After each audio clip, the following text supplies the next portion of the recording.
All right. Hope you guys doing well. Hope you guys doing well. Today's pretty awesome topic. Think we're going to talk about this.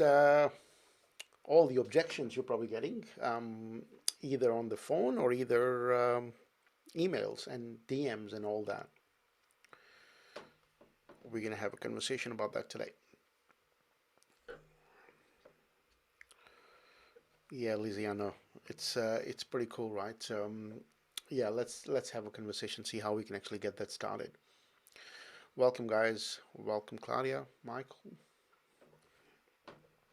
All right, I think 10:01. Let's get started. So, um, today's topic is pretty important, I think, but I just want to frame it really well before we get into the topic. So, this is only 10% or 20% of the work. What we're going to talk about today doesn't replace the spiritual method in any form or shape.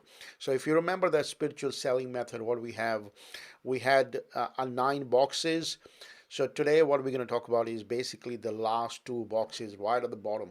So if you remember correctly, at the bottom is all about you, like you're a story, what do you say, and what do the words come out of your mouth while you do it, and also at the end how you close it as well. So this is what we're going to talk about is all about the last two bits, right? So doesn't mean that the other seven boxes no relevance, because other seven makes the biggest difference, right? So if you kind of forgot about spiritual setting method, I highly recommend it before you kind of go and watch this. If you're watching the replay, right? So watching the entire, go and watch that spiritual setting method, because that's the biggest one. What we do, your energy matters, your perception matters, and the way you walk into the conversation when you send out any email or DMs, that matters the most, instead of just having conversation with people, right? So this is all about the last two boxes right at the bottom, and we're going to talk about how you're going to be able to handle them. The way you speak, the way you frame it, the way you say stuff matters the most. But so let's get started. I think let me share my iPad screen, and then we sort of walk into the process, how that looks like, right? So here is what we're going to do. Let me stop this. Okay. All right. Can you guys see my screen? Type in yes if you can, please. Let me know. Awesome.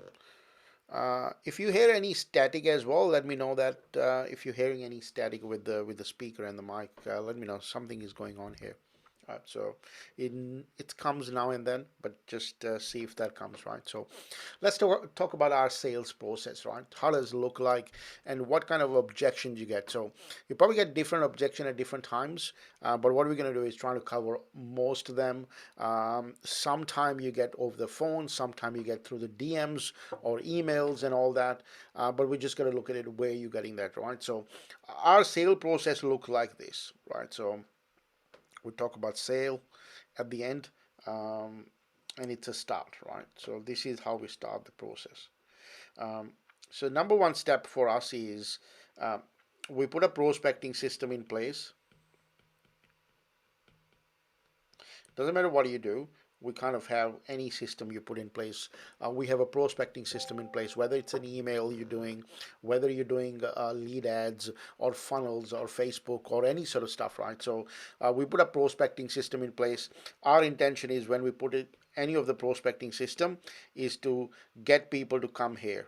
The first step is connection call, right? So that's the step number one for us. We get, or we want people to be jumping on the call and have a connection call with us, right? That's the step number one. Step number two for us is from there, we want to have them to come onto demo, right? So that's the step number two for us. So there might be sales right away, right? Nothing happens, but the third step as well with that is we follow up, right? So usually we do it. Sometime you sale happens before that. So this is the follow up, right? So, and you have a different excuses and different questions you come through it, right? So we're going to look at it. What are those questions you kind of get at the first phase? What are the questions you get at the later stage as well, right? So let's look at one by one how that looks like, right? So if I sort of have to put it this is the first step, right, where you kind of get most of your questions. And this is the place where you're going to get a lot of questions asked, right? So, who are you? What do you do? All that sort of stuff, right? So, and it all depends how what prospecting system you're using, right? So let's look at a couple of examples. One is you are reaching out to people by Facebook DM, LinkedIn DMs, or emails, right? That's one method. The other method, what we have, is a paid marketing method, which is you're doing a Facebook ads, and the leads come through and you calling them, right? So that's just two different methods. So first method we look at it is direct outreach, right? You doing the outreach. It's a cold outreach method through emails, through DMs, through LinkedIn DMs, all that, right? So we look at that one first, because when you go through that, the first step is for those ones, those people don't have, or you don't have any rapport, right? There is nothing. They don't know anything about you. You kind of have no clue who they are because you're just sending them emails or messages. So there is no connection at all, right? So nothing happens. So remember this: our job, and this is our first job, right? And this is the most important one. Your job is to get them to here, right? So we want them to come to a connection call. Our job is each conversation, whenever you have with them, to move them to, hey, let's jump on a call, right? That's what we want to do. But that doesn't happen all the time, right? So we want that to happen, but it's not going to happen all the time, right? So people are going to come back with the questions. People are going to ask you something. So I want to give you this example of, how good is that, right? So one of the worst thing a prospect can do is not engage. Like that's the worst thing, right? Because you have no clue what's going on when they don't engage, right? So look at the dating scene again, right? So if you have dated in the past, you kind of know that if you're sitting in somewhere and the other person don't respond, and there is nothing going on, there is no interaction, you don't know what the heck is going on, right? There is no engagement. So what are the first thing we're looking to do? And this is the first ever step, that we want the prospect to engage, right? If they don't engage, we wouldn't have a clue what the heck is going on, right? You send them email, send them message, they don't reply back, they don't say anything, and nothing happens, right? So because you don't know that, you don't want to say anything else, right? So that's why engagement as a first step is always a success. Whether they say no, I'm not interested, whether they say something else, but we just want to make sure that we take this as a success because we made them engage. So either your email copy was awesome, either your message was awesome, whatever you're using in play, have that, you engage them. And that's why you add copy. If you're running Facebook lead ads or Facebook ads, any sort of people or lead come through, that's a first success, right? You made people to come through your funnel to download your stuff, and that's the lead ad, right? So that's a success. They engage whatever you did, right? Because they engage on that, that's the first step, right? We really want to appreciate that, but doesn't mean that they're just going to buy from you, right? So engagement is the first step. They engage with you, and that's what's going to happen, right? A lot of time they're going to come back with the different questions. They're going to come back with the different questions, asking for stuff, right? So when that happens, I think that's again the sign of you need to provide them some sort of information to give them the, saying, hey, we are legit people, right? So they're looking to engage, looking to ask you questions, trying to understand you because they don't have any other reference. So think of from their perspective. They haven't seen anything, right? They haven't seen your testimonials. They haven't seen your website. They haven't seen your past work. They don't know if you can actually do the work. They don't know that, right? So because they don't know that, it's just really hard for them to do it. So they're going to be asking questions, right? So they're going to be asking questions about you, about what do you do, what services you provide. So our job is um, not to not to answer those questions directly, but I want to provide you a framework. What do you need to do, right? So you can't just start answering, and here is a big reason for that, right? So if you remember the framing work, what do we do?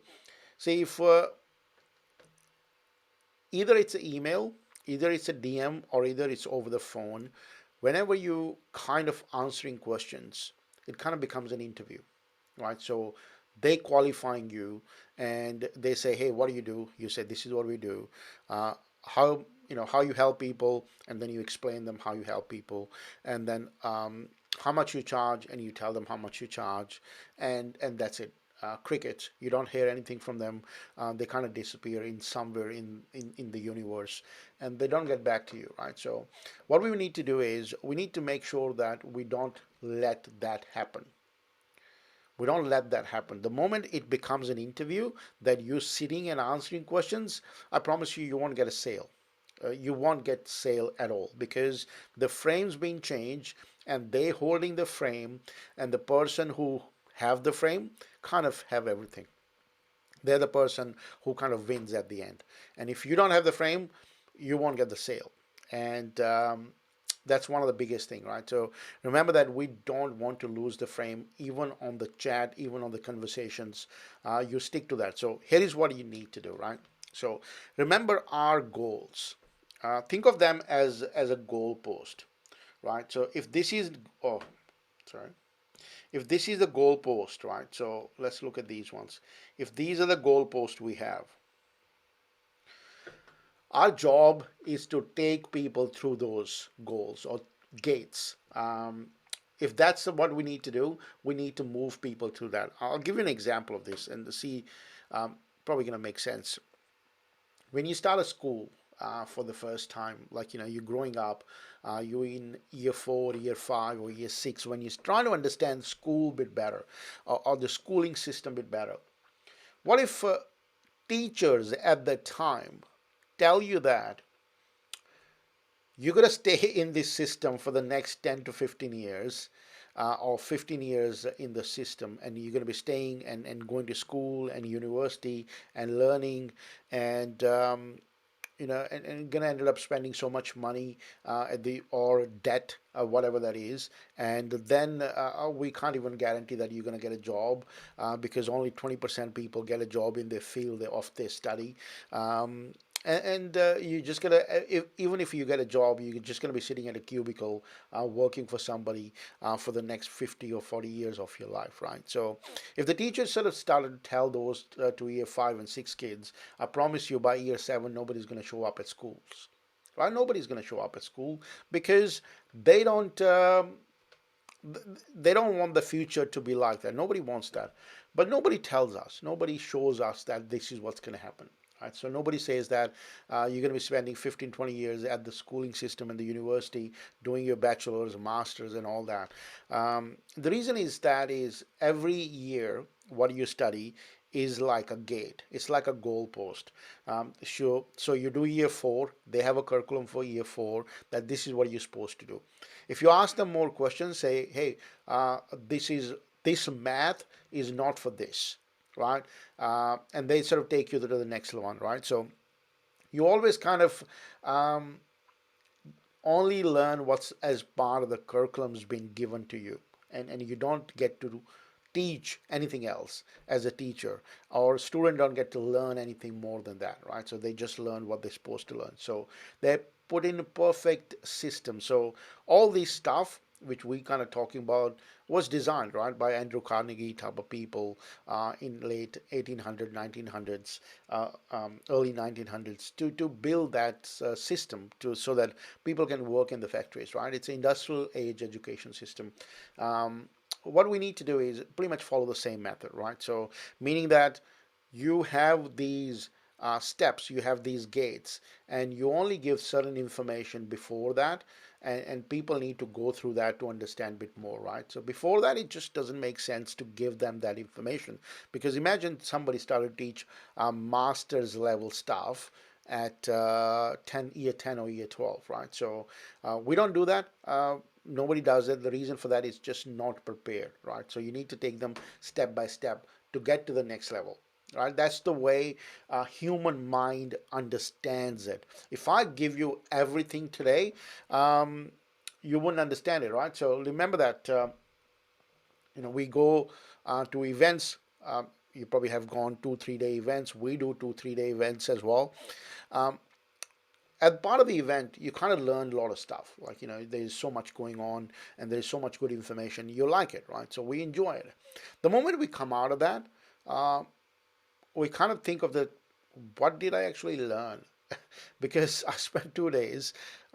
There's just so much content, and I can't remember what I learned, right? So, because it's just so much information given you in very little span of time, our mind just can't take on that much information. It's like, you know, just can't be at one place. So you need to give information with the different segments in different segments so that people can absorb it, right? So that's what we need to do with our clients as well. We don't want to just give them everything. We just need to give them information, what they need to know in that time frame, right? So the first step for us is to take them on a journey for a connection call. We're not selling them anything. We're not saying that, hey, we want to sell or we talk about our product, we want to sell you stuff. What we're saying is, hey, let's jump on a call. Like, let's jump on a call, and this is what we want to do, step number one. And step number two is a demo, and then the follow up. Most of the things, what's going to happen? You're going to get all these excuses, all these objections, all these questions as part of the a connection call or before the connection call. And we're going to look at it how that looks like, right? So first of all, before I get into that, I really want to talk about uh, sales as such, right? So, and what does that look like from a selling perspective, right? So if you look at this entire line of what we drawn from left to right, we have a start and we have a sale, right? So we have certain steps within that. So remember this thing, right? Sales in itself is a process, not event, right? It's not an event, it's a process that you have to take people through the process. And if you skip it, they'll skip it because they don't know what they need to know for that part. So your job is to make sure that you don't skip the process. You need to take them through the process, right? So if you don't do it, it's just not going to happen, right? So number two is within this sales, what happens is we're just going to make sure that we must prepare for objections, right? Questions or objections, right? Depending on what it is. So we must prepare for that.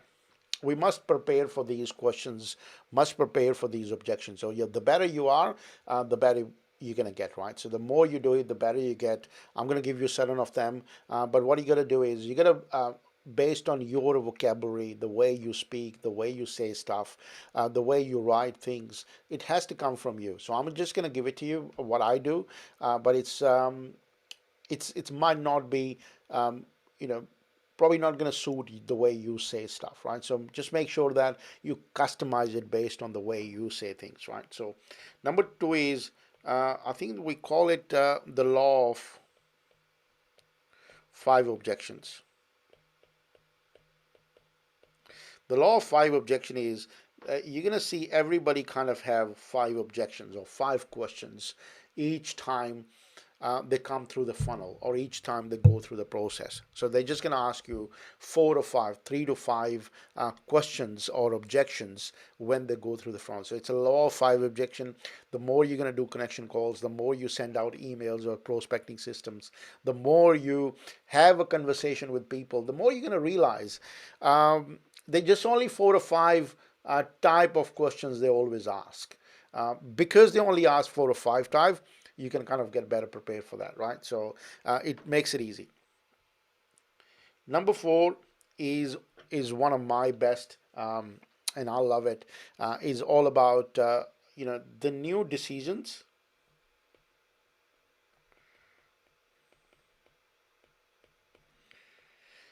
are always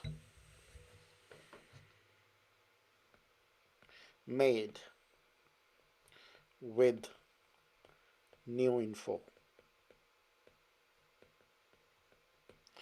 The new decisions are always made with the new information. So our job is to provide them um, new information in a way that it feels that it's a new stuff, right? So you cannot keep providing them the same information in the same way.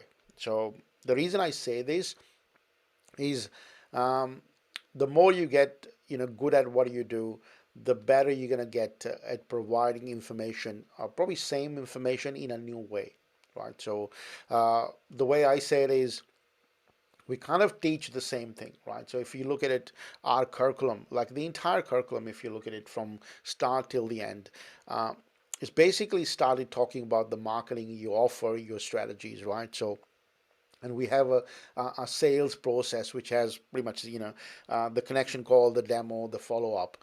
What I do is it's pretty much provide you the same information in a new way, right? So it's the same thing.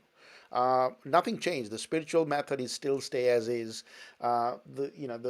The connection call format stay as is. The demo stay as is. Well, we have all that is exactly that. What we're doing is providing you sort of new information in a new way so that it makes sense, right? So this is sort of applies that to you and your clients as well. New decisions are always made with new information in a new way, right? So you can't just keep providing them same information in the same way, right? So number 5 is you always have to question the objection. I believe the real objections you're going to get, the real objections is always on a demo call. The real objections. Before that, are you just going to get questions, right? Real objection is going to come through the demos when you're presenting them the real demo that this is how we're going to be able to help you. That's the place where you're going to get real. That's the place where you're going to get the real questions, right? Not before that. So that's very important. And remember this. Questions and objections when you get, don't try to handle the questions as an objection. So whenever you get questions on messaging or any other platform, people asking questions, don't believe that it's an objection. It's just a question people asking it. You just got to get better at answering questions. My way of looking at it, I kind of never answer the question they're asking. Right, so that's just the way I do it. Never answer the question they're asking, but you always sort of direct them somewhere where that question is going to be answered. Right. So, for example, I'm on a connection call and I'm speaking to somebody. Somebody asks me out of nowhere and says, "Okay, how much you charge?" Like, they usually ask this question. At the end, sometimes say, "Hey, Jag, can you tell me how much you charge?" So there were two ways you can do it. Look, yeah, we're going to cover the pricing when we get to that in demo call. But sometimes you can also say that, hey, anywhere between $1,000 to $10,000 we charge. But what I'm going to do is I'm just going to go through exactly. And we're going to customize based on your business what I'm going through, and then we're going to come up with the pricing for you, right? So that's going to be for you and your business based on the problem we believe we're going to be able to solve or help you with, right? So you can tackle that as well. But a lot of people are going to ask different questions at different times. So what we're going to do, we're just going to look at the first part. So first part, let's look at it, a framework first, right? So how do we handle all this whenever somebody asks us any question or objection, right? So how do we handle this? So the first part of this is a framework, right? The framework, how does that look like? The framework, I call it LQET. LQET is the step-by-step process what we do. So any objection you kind of handle in this way. LQET. Number 1, L stand for listen and listen. Right. So as I said earlier, the objections you're going to get are most likely in going to be in demo place, right? Whenever you're doing a demos, you're going to get objections, right? So your job is to listen and listen, right? So listen the objection and understand the objection and see what they're saying, right? So your job, listen the objection. And what you must never, ever, ever, ever do, and I did that, and that's why I'm sort of saying that you must never do. You must never justify the objection. You must never try to resolve the objection, and you must never try to go on a back foot to sort of give the answer to that, right? Something happens, right? You say, for example, give the price, right? So you say, we're going to charge you $5,000 a month to help you with this, right? And they come back with saying, oh my goodness, it's just too much for us, right? That's the objection they gave straight away. You don't say straight away and come back with the answer or go on a back foot. Hey, we are better than everybody else. Um, we do this better, we do that better. Not that way. So you follow this format and do exactly step by step like this. So you first listen, right? So you first listen and listen. Don't say anything. The number two is you question. You question or series of questions. The question is, um, Steve, let me ask you this. Are you saying that based on what you do, $5,000 a month is too expensive for you? So, what you're trying to do is clarify, right? So, by asking questions. Um, doesn't matter what they do. Step number one is always listen and listen. You can't just, without listening, you kind of come back in a back foot and start to respond to the answers. The second one is always question what they just said so that you understand it better. Sometimes people just say it. Like sometimes people just say it. If you got kids, you probably know this better. Um, if kids come to you for anything, right? So these days, it happened to us or me so many times. They want something. The answer is always no, unless we understand what they're trying to do. Can we do this? Nah. Well, what? This is what happens. So the default is always no, um, and that's how it works. And I think the client world works like that as well. They run on a default before even you say anything. They just give you the default, right? So you must question it. And to repeat that so that you understand, they understand, we understand, right? One, two. Step number three is empathize with them, not sympathize, empathize with them, right? So, uh, empathize with that. Empathy is all about feeling from their perspective, right? Or looking at things from their perspective.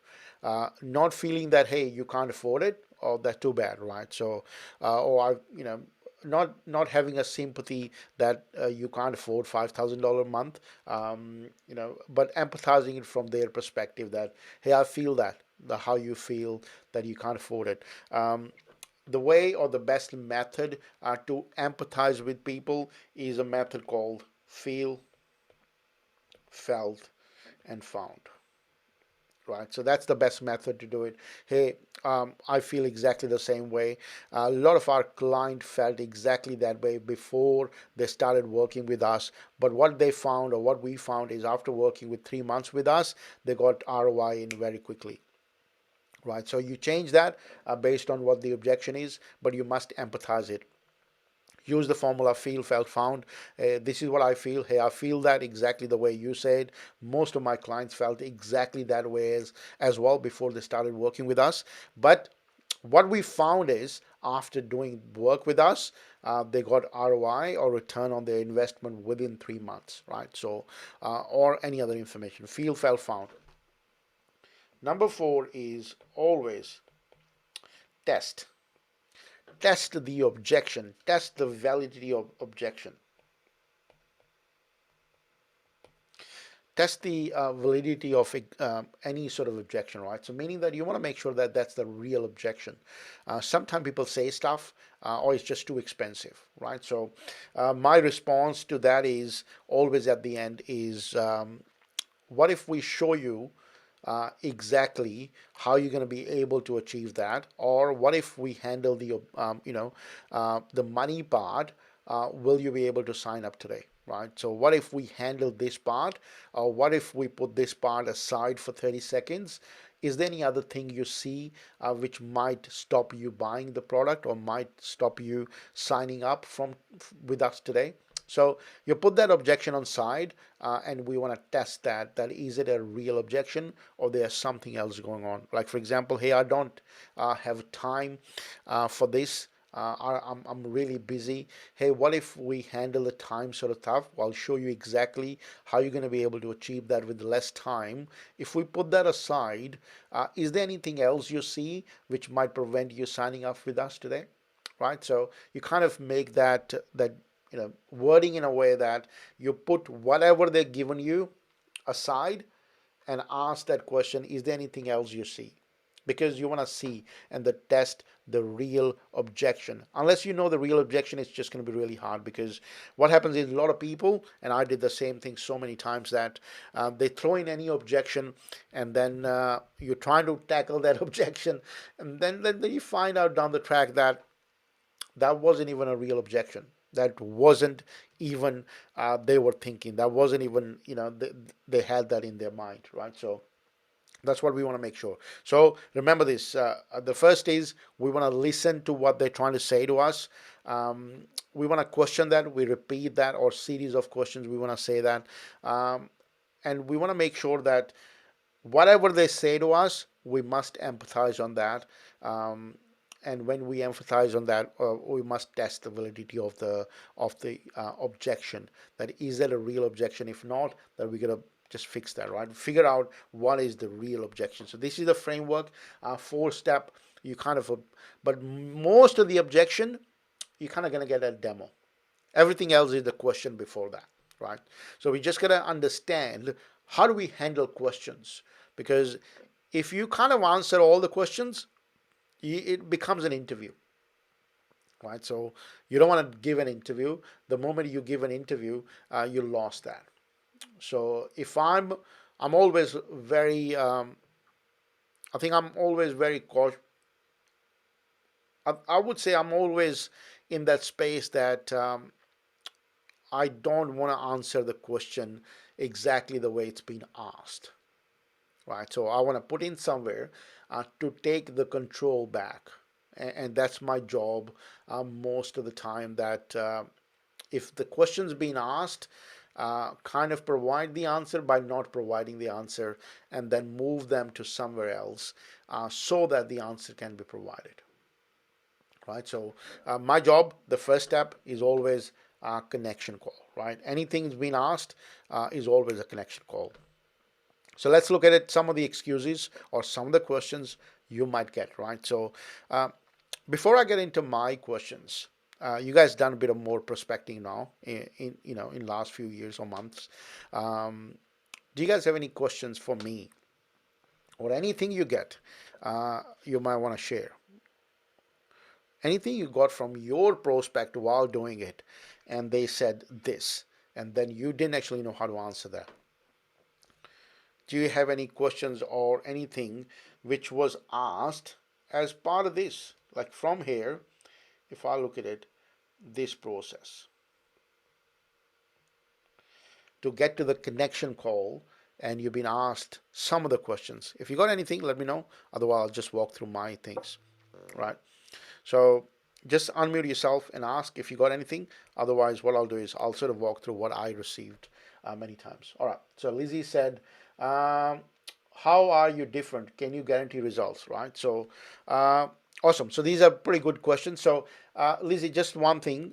Did you get these questions before the connection call, or is it on the demo call? Where did you get these? It hasn't worked in the past. Is there a question you got from where? So number 1 and 2, this hasn't worked in the past. How are you different? I've gotten in the connection call before. Yep. And can you guarantee results? Usually comes in the demo call. Yeah, awesome. All right, so let's look at these questions, right? So we got these ones. One is here, the other one is here, right? So let's look at one by one, and how we're going to be able to handle that, right? So my default answer, this hasn't worked in the past for us, or how are you different, is all about they're trying to say that, hey, Mr. Pros, or Mr. You, or Miss You, can you please justify your credibility? Can you show me your credibility? Can you show me what has you or have you done in the past? So there are two ways you can handle this. Say, great question. Remember what we're going to do? We're going to listen. we gotta sort of kind of, you can't reply back with the question, and you gotta empathize with that. Hey, I feel exactly the same way. Um, or most of our clients felt exactly the same way before they started working with us. What if I show you exactly how we're going to be able to help you and how it worked for more than 100 plus people in the past? Um, would you be able to come on 5 minute connection call so that I can actually walk you through it? Right. So these are the ways. Our goal is not to handle the objections or handle the questions. Our goal is to get them on a connection call. So my intention is always, great question, love it. This is what we're going to cover, and I'll show you exactly how we're going to be able to, how we are different or how we can actually make it work for you. You have a time for jump on a connection call for 10 minutes, right? So uh, doesn't matter what they say, this is what we're going to cover on a connection call, right? This is what we're going to cover, or this is what I'm going to show you on the call, how it worked.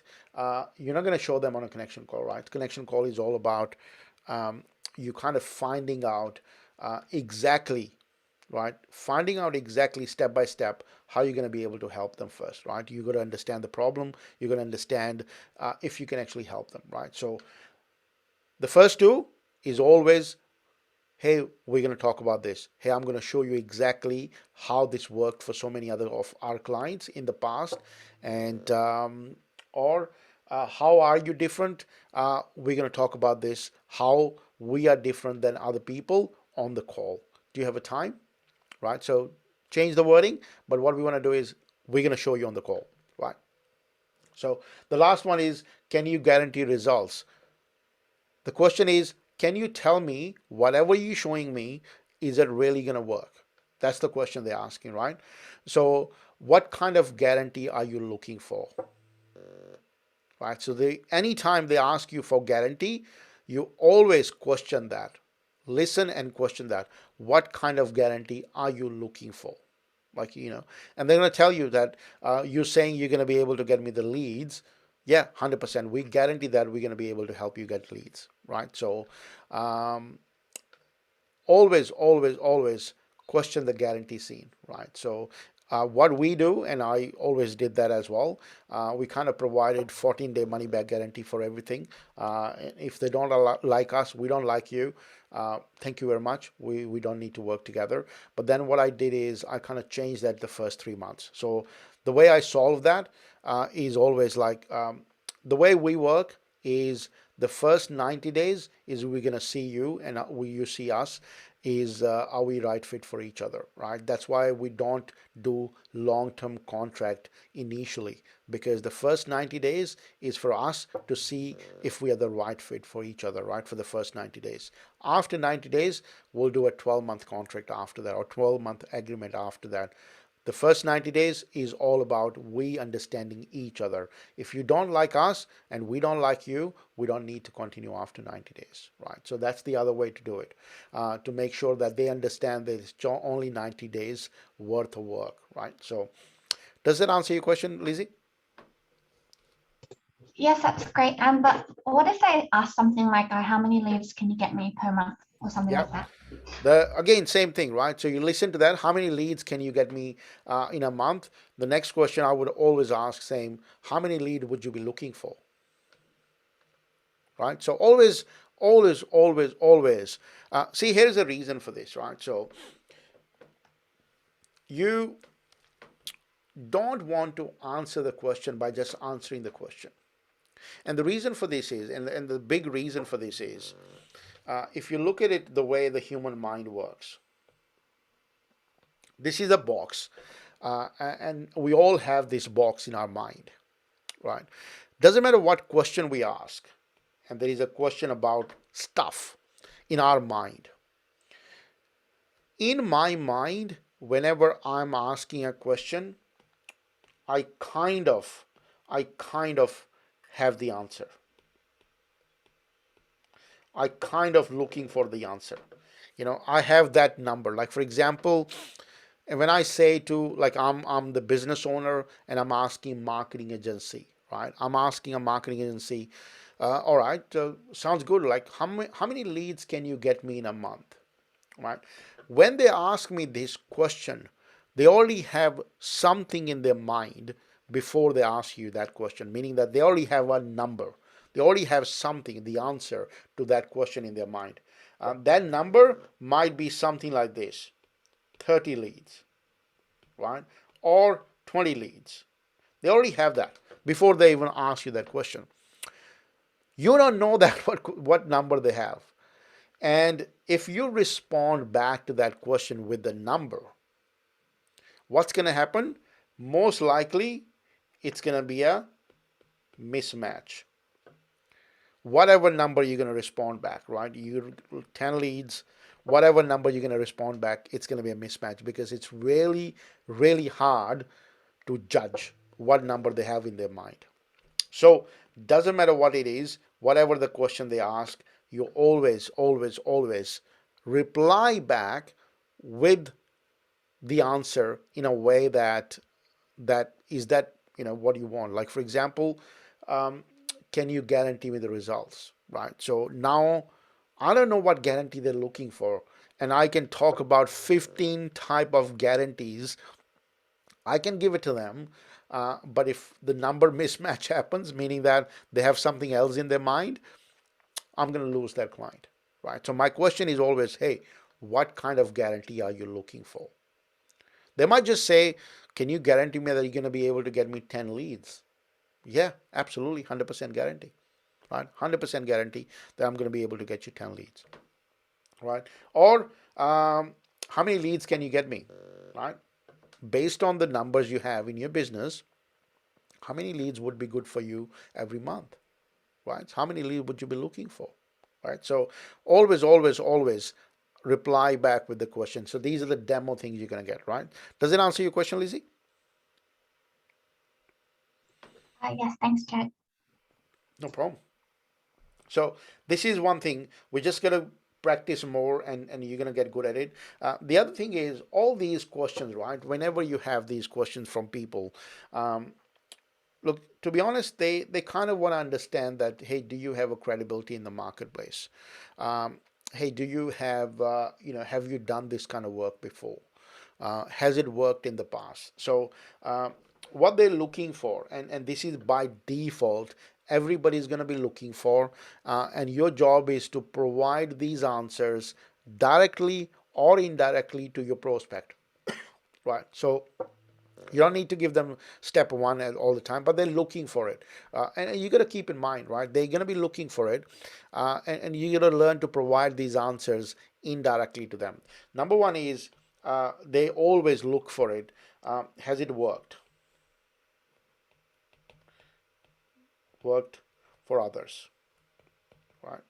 Has other people used this product? Has other people used this service? Has it worked for other people, right, in the past, right? So everybody's kind of looking for it. They want, sometimes they ask you, sometimes they won't, but they're kind of looking for it, right? Will it work for me?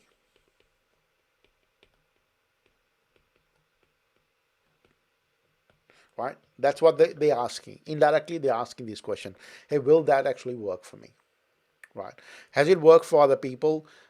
Will it actually work for me? If I use exactly what you're telling me to do it, will that actually work for me?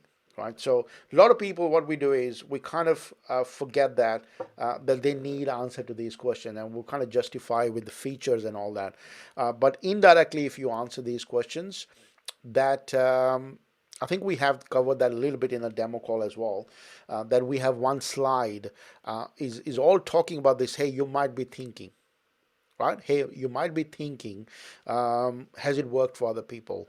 You might be thinking, will it actually work for me? You might be thinking. So the line of that is in the demo call, you kind of have a slide to handle a normal objection which they might give it to you, right? Will it work for me? Has it worked for other people? I think there is one more. People ask all the time, has it worked for other people? Will it work for me? I forgot the other one, right? So anybody remember that? I kind of forgot. We have that in a demo call, right? So we have that slide in the demo at the end saying, you might be thinking this, and then you kind of fill the blank and kind of handle all the objections there. right, before they even ask you. There was a third one as well. Can't remember exactly which one was that. But if you remember, let me know. Right. So the let's talk about messaging and emails. Right. Whenever you're messaging people or sending emails, they ask for these questions, and we just need to be smart about how do we handle this. Number one, they ask you is more info.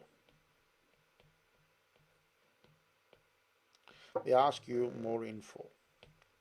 Hey, can you send me more information on this? Right? Can you send me more information? Um, my usual response to that set of questions, hey, love to send you more information on this, but we are a boutique agency and we work with very specific type of clients.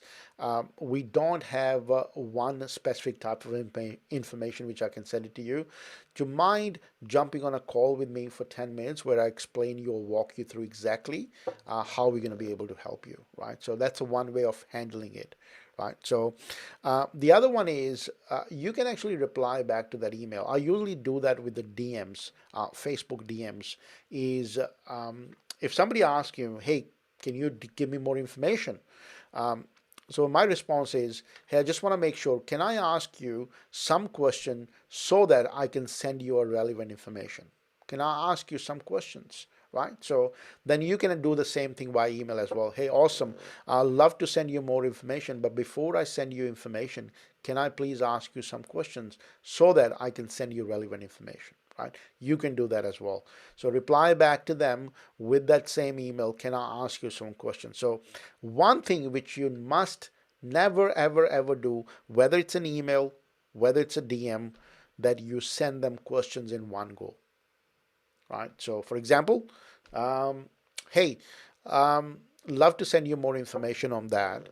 Can I please ask you some question to see that to send you the right information, right? So when you do that, don't list your questions in one, two, three, four bullet points, right? So don't list that questions. Uh, Become that bartender.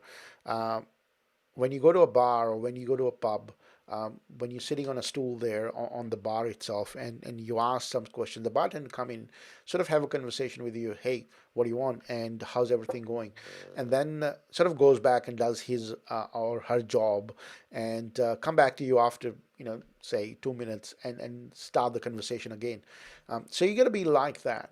Don't become that person who says, "Hey, can I ask you a question?" And these are the questions. Give me the answer to that, right? It sort of seemed pretty weird. So become that person who kind of like a bartender, ask a question, disappear, does the work, come back and do the same thing, right? So you can. My intention is not to give the information on the email. One big reason for this is I don't know what the heck I'm supposed to send you, right? So what information I send you, there is no information or there is tons of information, but again, there is going to be mismatch. Whatever I'm going to send it to them, there is going to be a mismatch. So I'm trying to avoid that mismatch, the information mismatch, and all that, right? So just want to make sure that I send the right information. So, hey, I love to send you more information, but for us to send you more information on anything, we just got to understand your business more so that I can send you the relevant information. You are available for quick 5 minute chat over the phone. So these are the questions you can reply back, right? Number two, not interested. Right. You're going to get a lot of people coming back with a reply, not interested. I put a post in a couple of days ago all about that, how you can actually reply back. Basically, what we're trying to do is when somebody asks you not interested, your job is to sort of change that from not interested to asking a question again. Hey, can I ask you a quick question? Right?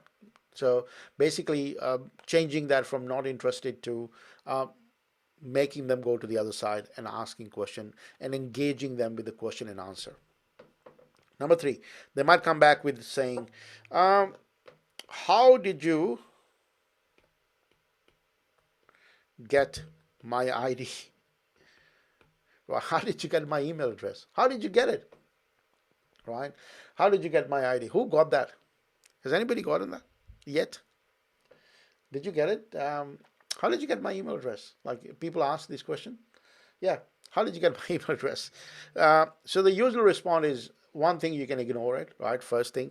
I usually don't ignore it. I'll kind of engage them back. Say, um, I usually reply back to them. Some people, and this is a funny way, some people think that I'm actually sitting and sending them emails. Like I'm personally sitting and sending them emails. Um, and my response to usually to that is, hey, we have a system in place where we can target our target audience based on their email address, and that's how we help our clients reach their target audience as well, right? So, would you be interested in something like this to directly speaking to your target audience? So change the wording like this, but my intention is to tell them that we have a very specific method to reaching out to our niche market, our target audience through emails, right? So we have a special system or specific system which we use, and this is how we help our clients. Do you or would you like to know more about this? Right, so what are you doing is putting the ball in their court, saying, would you like to know more about it? Right, so if those people are, who's saying, hey, how did you get my ID? Say, we have a system in place which we use, and this is how we help our clients. Would you like to know more about it? Right, so that's what you want to reply back with them. So don't ignore it. And I'll tell you a funny story which happened a couple of weeks ago now. So we have automated emails, right? So we send out emails. One guy didn't reply to my email. So the moment they reply, the moment they say something, the automation stops, right? So that's the way the system works. So automation stops, and that guy didn't reply, right? So nothing at all in the email world didn't reply. He reached out to me LinkedIn, and and he was pretty pissed. Reached out to me on LinkedIn saying, Jack, can you stop spamming me, right? So I said, hey, can you tell me more about it, right? Right? Can you tell me more about it? And then he goes, oh, can you stop sending me emails?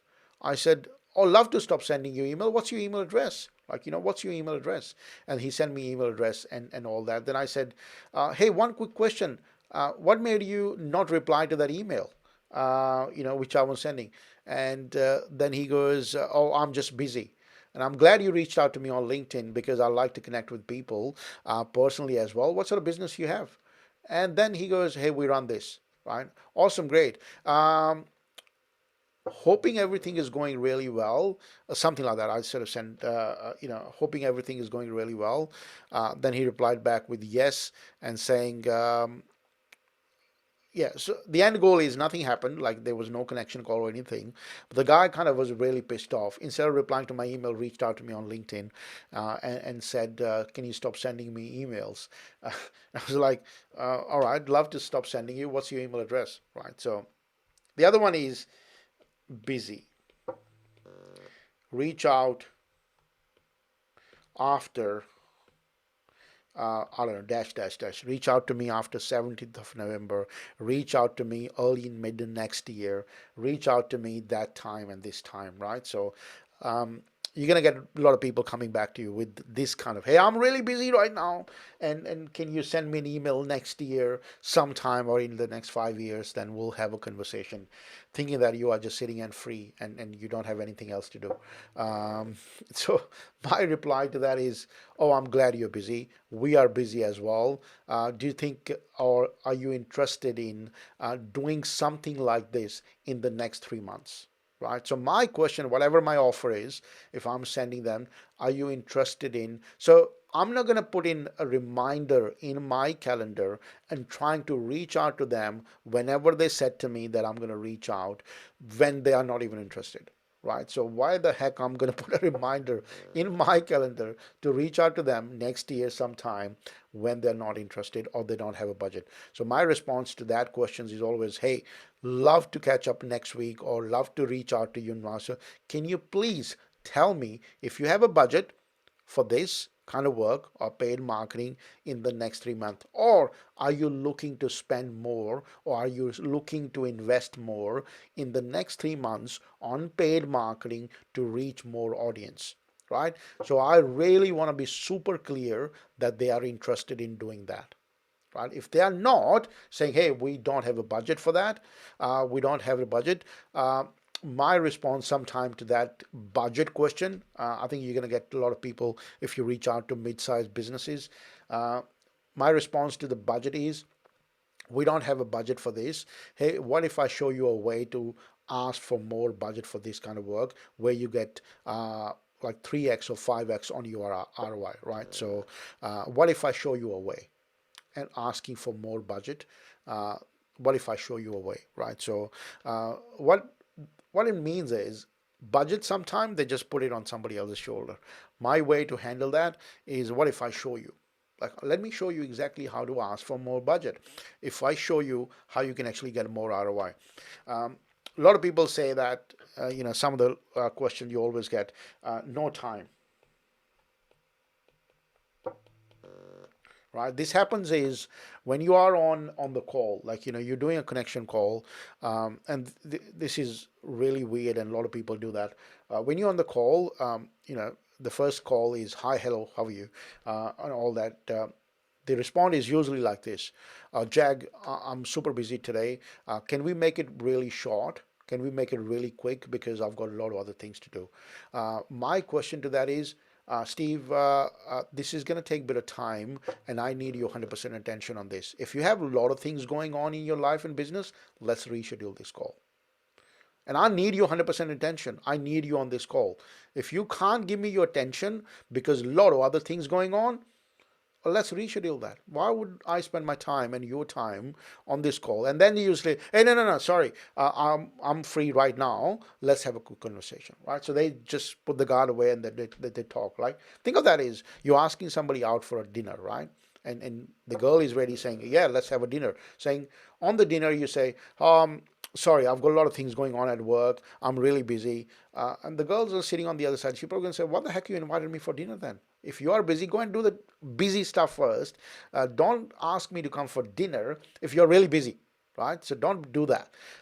So my response to that question is always, hey, this call is going to take a bit of time. Like, it happens on a demo call as well. I'm organizing a Zoom session. I've got like 4 or 5 people, a couple of people going to be coming and saying, I'm really busy. Can you make it quick? Like, it's going to happen if not happen already. Hey, can you make it quick? I'm really busy right now. I have a really busy day. Can you just make it quick? So if you follow that and you're trying to say, hey, let's do it quickly, let's try to do it, you lost the frame, right? So your response to that sort of thing must be like this, right? So, hey, it's going to take this much amount of time. If if you're busy and if you can't give me your 100% attention for the next 30 minutes, my suggestion would be, let's reschedule when you can actually have more time, or you can actually keep up your words, right? So, so it's like you schedule the call and now you're saying you don't have time. Why don't you just tell me before that? So we should have rescheduled it, right? So, all right. Anybody else got any questions on this? You got any excuse? You got any objection from somebody, and you didn't know how to handle that, right? So these are things which I received so many times from email, very specifically email outreach. Lead ads kind of worked really easy for that. I don't have a problem with that. But this one I got from mainly from cold outreach, right? All right. Any questions? Any questions on this? Jack, are we going to go through objections for demo calls as well? I think demo calls, if you look at, have you watched the video? We talked about the demo call objection in the demo call, Oh, okay, yeah. right? So it's in there. If you got anything else you received and it's not there, let me know. I'm happy to handle that. But I think we got that handle in the demo call as well, right? So Oh, you okay. got those in the slides, very specifically talking about the objections, what they're going to ask you. Or if they don't ask you, you must handle them. You must address them. Okay. I guess my question is just, it seems like all of our objection handling from like the connection call and demo call is usually something like, I'm happy to answer that, but that's something we'll answer in the next call. Yeah. So I'm just wondering if they'll feel like we're just trying to avoid the question by palming it off to the next call. Yeah, look, they can feel whatever they like to feel. Uh, Okay. you don't care what they like to feel. They can feel it. I think the question here is, would they like their problem to be solved? Right, Okay. so Yeah. that's the question is, would you like that? So because we're going to cover that in the next call, today's call is all about this. Right, so that's why framing is really important. That when you jump in on a call, if you don't say anything that on this call, this is what we usually do. If you don't go through that and you don't mention them, then what happens is they can ask you anything, to be honest. Right? Okay. Yeah. So because you haven't set the frame that this is what we're going to be doing on the call. Yeah. Right? Okay. So I just have a few questions, if that's okay, Jack. sure, sure. The first one is some people you get like they're very reluctant to answer any questions and they just want to know the answer. If they keep like surely like once or twice is okay, but if they keep like trying to object you, how do you handle that? Yeah. So this is what happens. It happens all the time because the guard is up. Like you know that the guard is there, right? Yeah. So you ask them questions like, for example, hey, can you tell me, what sort of challenges you have, or tell me more about your business? How many leads you're getting? How many sales you made? How many? Like you're asking those questions, right?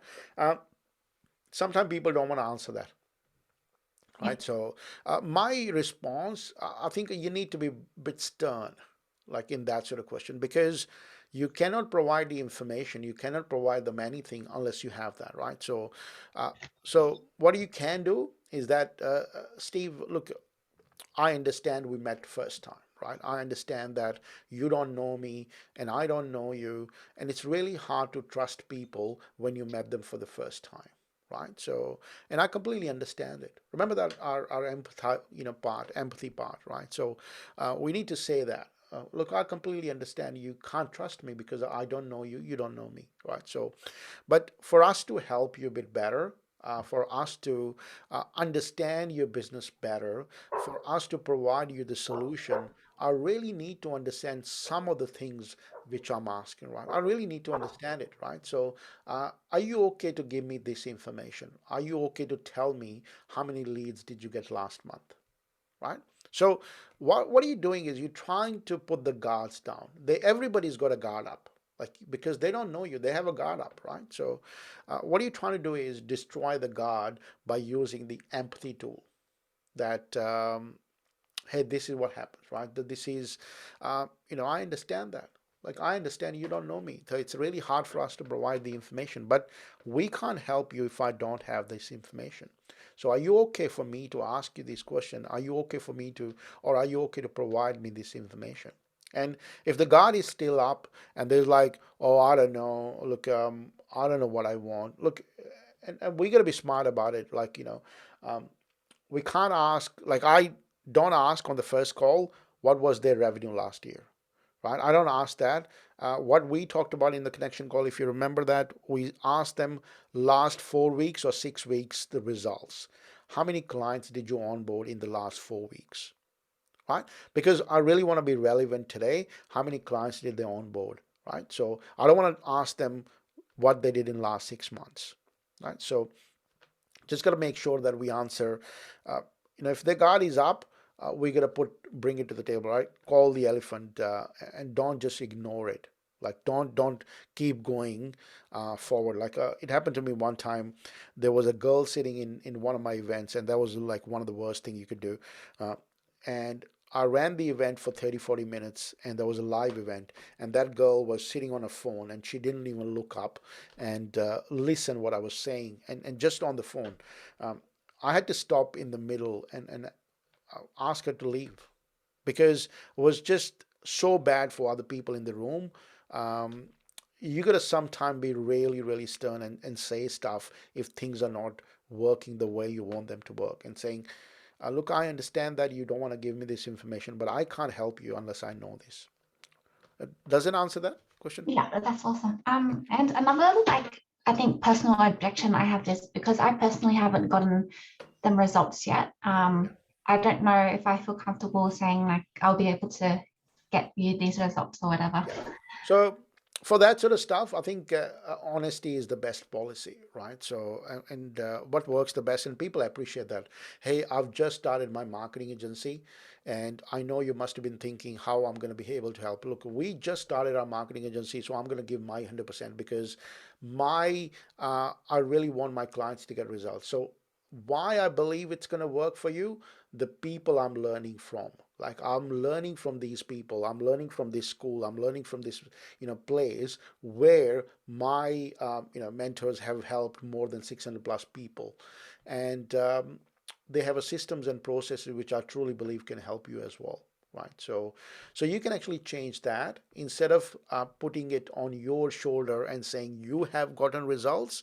You can say, I'm learning from those people. I'm part of this school. I'm part of this place where I'm learning these systems. So I'm pretty confident that it's going to be able to help you. Right. Awesome. So yeah, be honest in that space and say, that's why I'm not charging you the full price as well, because I really want to have the first 5 case studies for me and my business really well. Okay, awesome. Another thing is, Jack, I've noticed that when you talk, you don't really say and stuff. How did you train yourself not to do that? Sorry, how I don't say what? Like you don't say Um. uh, Oh, you mean the the ums and ums, is it? yeah, yeah, yeah. I say that or I don't say that? You don't say it. I think because I do it quite often. I think I still say that. Look, there you go. So, but Okay. I guess I don't know, to be honest. It's just a practice. Okay, It's cool. just a practice. The more you do, better you get. That's the Yeah, only thing I can say. Yeah. awesome. And just lastly, can you please talk more about or how you can spin the question when they tell you they're not interested? So you said that, can I ask you a quick question? Like what sort of things can you ask them? Oh yeah. So the basically what you do is spin the question for that is see, depending what your offer is, right? So if your offer is you're selling them the paid ads, you spin the question towards that. Hey, can I ask you a quick question? I understand that you are not interested. Like you're gonna say I understand. When you say I understand, and then you go about saying, can I ask you a quick question? Can I ask you a question? Are you currently doing paid ads? So that's the question we want to ask because that's the offer we have. If they say, no, I'm not currently doing paid ads, they say, may I ask you, why you haven't thought of doing paid ads?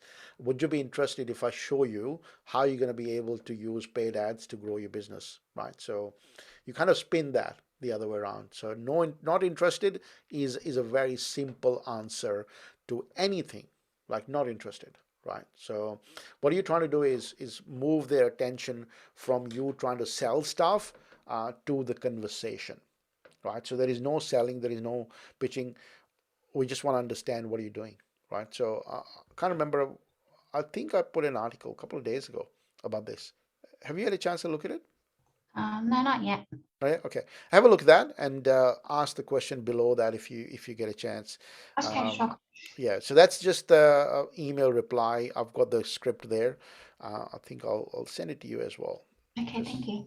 yeah. That's really interesting because I thought that if someone says they're not interested, they wouldn't be interested in answering any more of your questions. No, no. But They yeah. they they reply back. It's just there is a link.